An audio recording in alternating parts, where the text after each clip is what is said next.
ওম ভগবতে বাসুদেবায় শ্রীকৃষ্ণায় গোবিন্দায় নমো।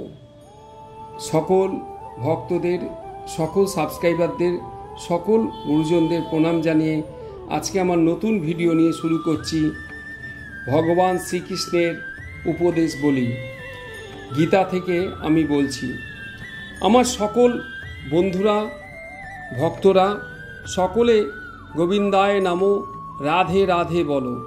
শ্রীমদ্ ভগবত গীতা শুধুমাত্র একটি ধর্মের জন্য নয়, এটি পৃথিবীর প্রতিটা মানুষের পড়া উচিত, বোঝা উচিত, যাতে সেই ব্যক্তি তার জীবনে সুখ শান্তি পায়। আজ আমি সেটা নিয়েই আলোচনা করব। ভগবত গীতায় মোট 18টি অধ্যায় রয়েছে এবং এইটি 18টি অধ্যায় মোট 700টি শ্লোক রয়েছে, যা সংস্কৃত শুদ্ধ বাংলা ভাষায় লেখা। তাই সবার পক্ষে পড়া ও বোঝা একটু কঠিন হয়ে পড়ে। আমি চেষ্টা করছি সেগুলো শোনাবার, আপনারা শুনতে থাকুন। আজকে আমি যেটা শোনাবো সেটা হলো শ্রীমদ্ ভগবত গীতা 111টি জীবনের প্রতি পদক্ষেপে প্রয়োজনীয় যে শ্লোক সাধারণ ও বাংলা ভাষায় আপনাদের বলতে চেষ্টা করব। অবশ্যই আপনাদের ভালো লাগবে। শ্রীমদ্ ভগবত গীতায় প্রকৃত অর্থে কি বোঝাচ্ছেন ভগবান কৃষ্ণ পার্থর উদ্দেশ্যে, সেটি আমি বলছি। এই কারণেই আপনি প্রতিদিন সকালবেলা অন্তত যে কোনো একটা সময় আপনি এইটা শুনুন এবং দেখুন। তাহলে এবার শুরু করা যাক। শ্রীমদ্ ভগবত গীতায় যে মূল্যবান কিছু কথা আমি আপনাদের সামনে তুলে ধরার চেষ্টা করছি। আশা করি আপনাদের খুবই ভালো লাগবে। আপনারা শুনতে থাকুন এই মূল্যবান কিছু কথা। ভগবান শ্রীকৃষ্ণ গীতায় বলেছেন, কে কি করছে, কিভাবে করছে এবং কেন করছে, এসব থেকে যত দূরে থাকবে ততই সুখী থাকবে। কারণ কারোর বিষয় চিন্তা করাই উচিত নয়, এটাই বাস্তব সত্য। না হলেই সমস্যায় পড়তে পারো। তাই সবসময় নিজেকে দূরে রাখা ভালো। একজন বিবেকবান মানুষ যখন সম্পর্ক টিকিয়ে রাখা বন্ধ করে দেয়, তখন জানবে তার আত্মসম্মানে নিশ্চয়ই কোথাও আঘাত লেগেছে। না হলে সে কিন্তু সম্পর্ক ছিন্ন করে না। তাই সেই ঘটনা যেন না ঘটে, তার থেকে অবশ্যই সদা সর্বদা নিজেকে সাবধানে রেখো। মোহ বা টান তার উপর অনুভব করো যার উপর তোমার অধিকার আছে। যার উপর তোমার অধিকার নেই তার উপরে মোহ ও টান অনুভব করা উচিত নয়। অর্থাৎ বুঝতেই পারছো, এইগুলো আমরা ভুল করি। আমাদের এইগুলো থেকে দূরে থাকতে হবে। ভগবান বাসুদেব শ্রীকৃষ্ণ তার উপদেশে আমাদের জানিয়েছেন, জীবন শান্তি পেতে গেলে এই উপদেশগুলো অবশ্যই মেনে চলতে হবে।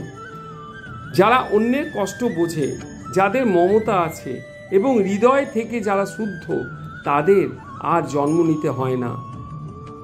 তোমার কর্মই তোমার আসল পরিচয়। নইলে এক নামের তো হাজারো মানুষ হয়। একজন আনন্দে থাকে আর একজন দুঃখে থাকে কেন? যা হবার থাকে তা হয়েই থাকে, আর যা হবার নয় তা কখনোই হয় না। এই দৃঢ়তা যাদের মনে থাকে তারা কখনোই চিন্তা করে না। অর্থাৎ কি বুঝেছেন? যা হবার থাকে তা হবেই, তার জন্য আফসোস করে লাভ নেই। কর্ম এমন একটি ফসল যা একজন ব্যক্তিকে যে কোনো পরিস্থিতিতে কাটাতেই হয়। তাই সর্বদা ভালো বীজ বপন করুন, যাতে ফসল ভালো হয়। ঠাকুরের এই উক্তি অবশ্যই প্রত্যেকে যেন মেনে চলে। সদা সন্দেহকারী ব্যক্তির জন্য প্রসন্নতা পাওয়া না এই জীবনে সম্ভব, আর না অন্য জীবনে। কখনোই সন্দেহকারী ব্যক্তিদের কাছ থেকে আপনি কখনোই ভালো আশা করবেন না। তারা সবসময় অপরকে সন্দেহ করে চলে। যারা অন্যের কষ্ট বোঝে, যাদের মমতা আছে এবং হৃদয় থেকে যারা শুদ্ধ, তাদের আর জন্ম নিতে হয় না, তারা মুক্তি পায়। যা হবার থাকে তা হয়েই থাকে, আর যা হবার নয় তা কখনোই হয় না। এই দৃঢ়তা যাদের মনে থাকে তারা কখনোই চিন্তা করে না। বস্তুর সম্পর্কে চিন্তা করে মানুষ তাদের প্রতি আসক্ত হয়ে পড়ে। এই কারণেই তাদের মধ্যে কামনা বাসনা তৈরি হয় এবং কামনা বাসনা বিঘ্নিত হলে ক্রোধ উৎপন্ন হয়। তার থেকেই মানুষ ধ্বংসের পথে যায়। ভালোবাসা সর্বদা ক্ষমা চাইতে পছন্দ করে এবং অহং সর্বদা ক্ষমা চাওয়াতে পছন্দ করে। মৌন থাকাই তার প্রতি শ্রেষ্ঠ উত্তর, যে আপনার কথার মূল্য দেয় না। হে পার্থ, যাদের ভক্তিতে বিশ্বাস নেই তারা আমাকে লাভ করতে পারে না, তাই তারা জন্ম মৃত্যুর পথেই ভৌতিক জগতে বারংবার আসতে থাকে। যতটা সম্ভব চুপ থাকাই ভালো, কারণ কথাই মানুষকে সবচেয়ে বেশি অপরাধ করতে বাধ্য করে। যতটা সম্ভব আমি চেষ্টা করছি এগুলো তুলে ধরার। যদি আমরা মেনে চলতে পারি তাহলে আমাদের জীবন দুঃখ থেকে মুক্তি পাবে। ভালো কাজ করার পরও মানুষ শুধু তোমার খারাপ কাজগুলো দেখবে, তাই লোকে কি বলবে তাতে কান দিও না, নিজের কাজ করে যাও। এই কথা বলতে কি, তাই ভালো কর্ম করে যাও, ফলের আশা করো না। তুমি আজ যে কর্ম করছো তার ফল তুমি কাল অবশ্যই পাবে, আর আজ তোমার যা কিছু আছে তা তোমারই দ্বারা করা তোমার অতীতের কর্মের ফল। ভগবান শ্রীকৃষ্ণ বলছেন, আমি কারো ভাগ্য তৈরি করি না, সবাই সবার ভাগ্য নিজেই তৈরি করে। ভগবান বলেন, ভালো উদ্দেশ্য নিয়ে করা কাজ কখনো বৃথা যায় না, আর তুমি তার ফল অবশ্যই পাবে। ভগবান শ্রীকৃষ্ণ বলছেন, কোনো কাজ নিয়ে চিন্তা করা উচিত, কিন্তু চিন্তা এত করা উচিত নয় যাতে ওই কাজই নষ্ট হয়ে যায়। বদলে যাও সময়ের সাথে, অথবা সময়কে বদলাতে শেখো। ভাগ্যকে দোষ না দিয়ে যে কোনো পরিস্থিতিতে চলতে শেখো, তাহলে জীবন তোমার সুন্দর মনোময় হবে। সংসারে কোনো মানুষই সর্বগুণ সম্পন্ন নিখুঁত নয়, তাই কিছু ত্রুটি উপেক্ষা করে তাদের প্রতি সম্পর্ক বজায় রাখো। সব কিছু সবাই পারতে পারে না। সঠিক কর্ম সেটা নয় যার ফলাফল সর্বদা সঠিক হয়, তবে সঠিক কর্ম হলো সেটা যার উদ্দেশ্য কখনো ভুল নয়। তোমার কেবল তোমার কর্ম করার উপরে অধিকার আছে, কিন্তু কর্মের ফলে তুমি অধিকারী নও। না তুমি নিজেকে তোমার কর্মের ফলের কারণ মনে করো, আর না কখনো কর্ম না করার প্রতি আসক্তি হও। মানুষ নয়, তার কাজ ভালো বা মন্দ হয়, আর মানুষের কর্ম অনুযায়ী সে তার ফল পায়। যখন ভবিষ্যৎ অন্ধকার দেখাতে শুরু করে তখন তোমার বর্তমানের দিকে মনোনিবেশ করতে হবে। চেষ্টা করো, সমাধান বের করো, আজ না হলে কাল বের হবেই। অর্জুনের তীরের মতো মরুভূমির থেকেও জল বেরিয়ে আসবে। যখন আমাদের মন দুর্বল হয় তখন পরিস্থিতি একটি সমস্যা হয়ে দাঁড়ায়, আর যখন মন স্থিতিশীল থাকে তখন পরিস্থিতি একটি পরীক্ষা হয়ে দাঁড়ায়, আর যখন আমাদের মন মজবুত হয় তখন পরিস্থিতি সুযোগ তৈরি করে। জীবনে সবচেয়ে বড় ভুল সেটাই যেটা থেকে আমরা কিছুই শিখি না। সময় শেখায় জীবন কারোর জন্য অপেক্ষা করে না, আর না কারোর জন্য থামতে পারে। তুমি যদি তোমার ভুল থেকে কিছু শেখো তবে ভুলগুলি হবে তোমার সিঁড়ি, আর তুমি যদি না শেখো তবে ভুলগুলো সাগর হয়ে যাবে। সিদ্ধান্ত তোমার, উপরে উঠবে নাকি ডুববে। যেমন ভাবে আলোর জ্যোতি অন্ধকারে চকমক করে, ঠিক তেমনি সত্য চকমক করে, তাই মনুষ্যকে সর্বদা সত্যের পথেই চলা উচিত। সবচেয়ে বিচক্ষণ ও স্থির মনের মানুষ সেই যে সফলতায় গর্বিত হয় না এবং ব্যর্থ হলে দুঃখে ডোবে না। জীবনে কোনো কিছুই চিরস্থায়ী নয়, তাই নিজেকে খুব বেশি চাপ দেবে না, কারণ পরিস্থিতি যতই খারাপ হোক না কেন তা অবশ্যই পরিবর্তন হবে। অনুপ্রেরণায় সবচেয়ে বড় উৎস হলো তোমার নিজের চিন্তা, তাই বড় চিন্তা করো এবং সর্বদা নিজেকে জেতার জন্য অনুপ্রাণিত করো। যখন কারো জীবনের সব কিছু শেষ হয়ে যায়, তখন এই সৃষ্টি কোনো না কোনোভাবে তাকে কারো কাছে পাঠায় তার আঙ্গুল ধরতে। তারই নাম হলো শ্রীকৃষ্ণ। পৃথিবীর সামনে যে জেতে শুধু সেই বিজয়ী হয় না, যে জানে কোন সম্পর্কের সামনে কখন কোথায় হারতে হবে সেও বিজয়ী হয়। তোমার কষ্টের জন্য পৃথিবীকে দোষারোপ করো না, তোমার মনকে বোঝাও। তোমার মনের পরিবর্তনই আনবে তোমার দুঃখের সমাপ্তি। প্রতিদিন ভালো নাও হতে পারে, কিন্তু প্রতিদিনের মধ্যে অবশ্যই ভালো কিছু থাকে।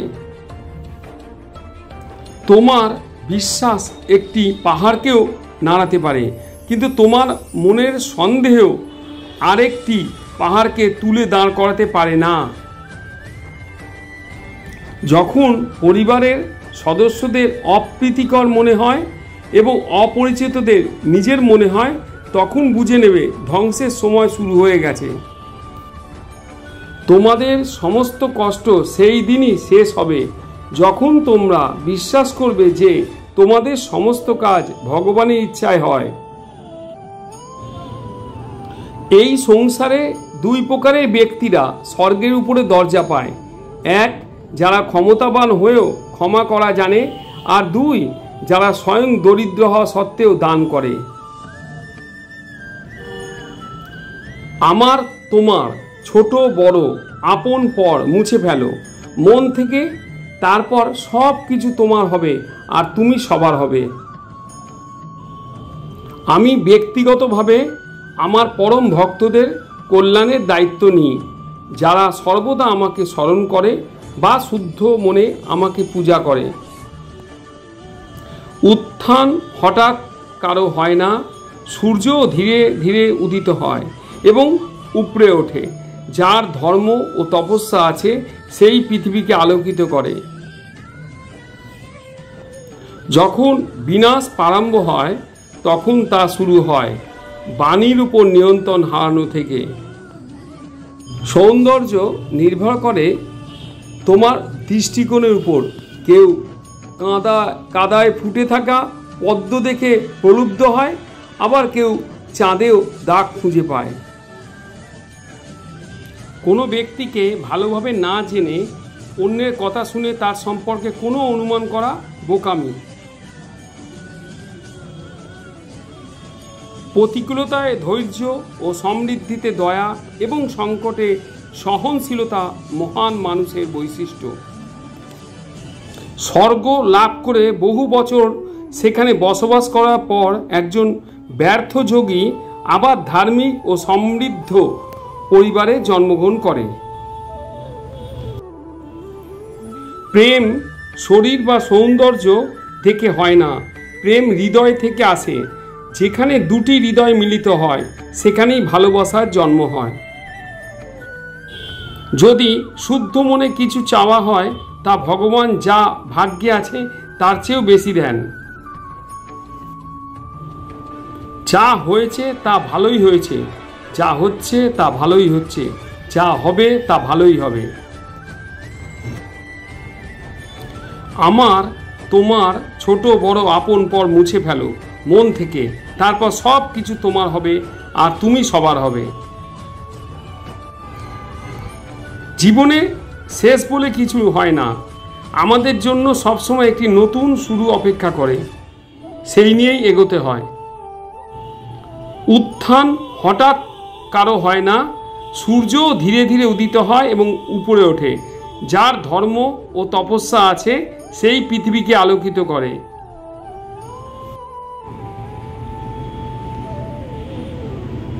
যা ভালো তা গ্রহণ করুন এবং যা খারাপ তা বর্জন করুন। তা চিন্তা, কর্ম বা মানুষ যাই হোক না কেন, মন্দ বড় হোক বা ছোট হোক, সবসময় ধ্বংস ডেকে আনে।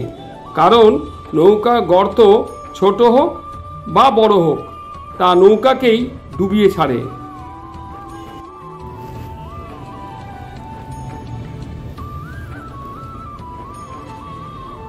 আমি ব্যক্তিগতভাবে আমার পরম ভক্তদের কল্যাণের দায়িত্ব নিই, যারা সর্বদা আমাকে স্মরণ করে বা শুদ্ধ মনে আমাকে পূজা করে।